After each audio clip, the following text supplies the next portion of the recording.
Elizabeth, you have a good sort of finger on the pulse when it comes to not just what's going on in the economy with regards to inflation, the labor market, et cetera, but how people are actually feeling about it. And I'm wondering if you could maybe start there, particularly when it comes to the issue of affordability and inflation.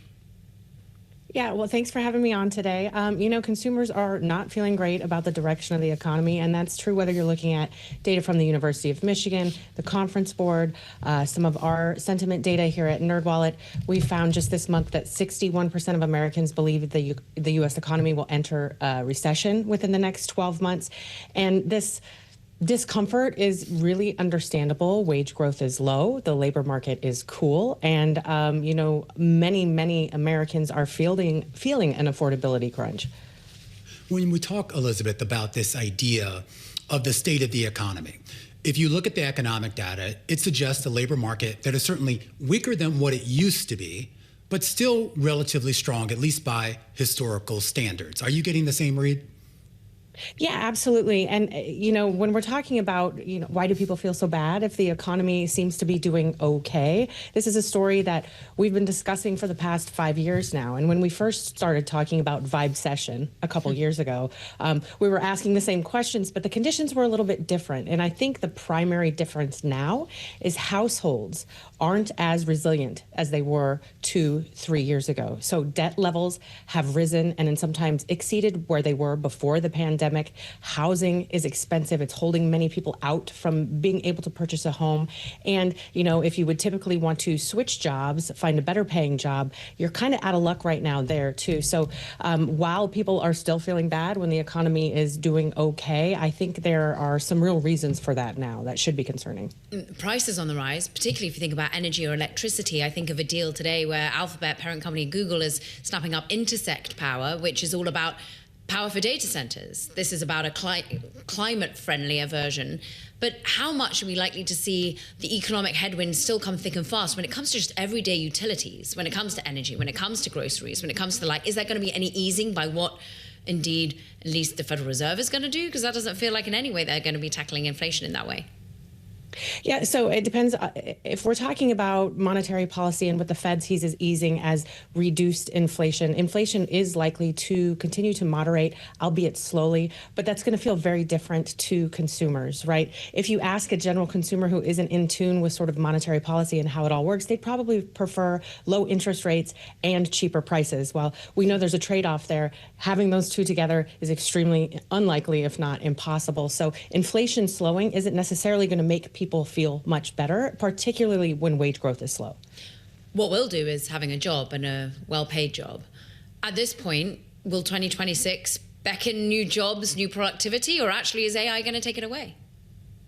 Oh, that's a good question. I think, AI is going to change the labor market, but I do think it's going to take some time. We've seen this with technological advances in history. Probably the most recent one was the internet, before that computers, and before that electricity and steam power. So AI does have the potential to really reshape the economy as we know it, but I do think it's going to take some time to be adopted and to really displace workers. Liz, I want to get your thoughts here on just how to invest in 2026, particularly through the lens of the types of clients that you deal with at NerdWallet. You look at the run-up in prices that we saw this year, largely because of AI and tech, and there is a lot of people who maybe did not necessarily get to ride that train. When you start to talk about portfolio allocations in 2026, do you sort of overweight that tech sector, specifically that AI sector, or do you look for something a little bit broader? Well, that's a really good question. The way I think about it, speaking to the general NerdWallet reader and NerdWallet consumer, is to think long-term, right? We know that less than half of Americans have $2,000 socked away in a rainy day fund. And so primarily, before you start thinking about where should I put my investment allocations, you should be stocking up bare bones emergency fund, right? And then be thinking about retirement and long-term plans.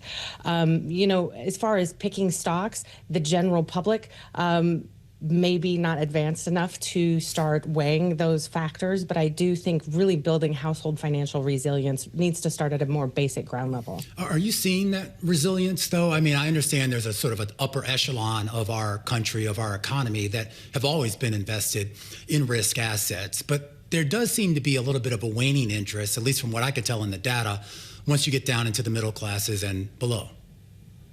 Yeah, so we recently fielded a survey about plans people are making for 2026, and a fairly good share of people are planning on investing in AI, planning on starting businesses, planning on things that we deemed sort of more high risk.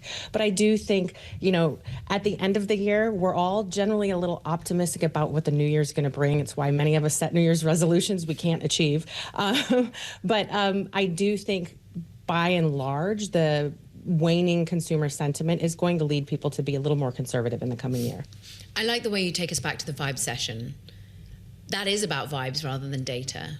But for 2026 in January, what is the data that you care most about to be able to signal how we're all going to be feeling?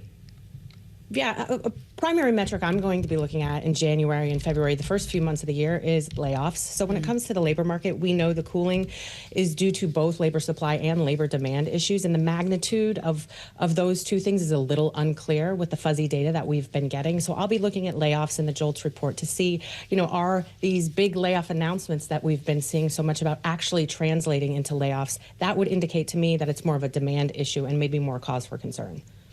Is there any demographic this is going to be impacting the most, do you think? Is there any areas of layoffs or particular industry groups that you particularly focus on? Well, we know the latest jobs data showed that, marginalized communities are seeing an uptick in unemployment rate. And generally, when the unemployment rate starts to rise rapidly, we do see it in the youngest Americans and underrepresented minorities. That's happening right now.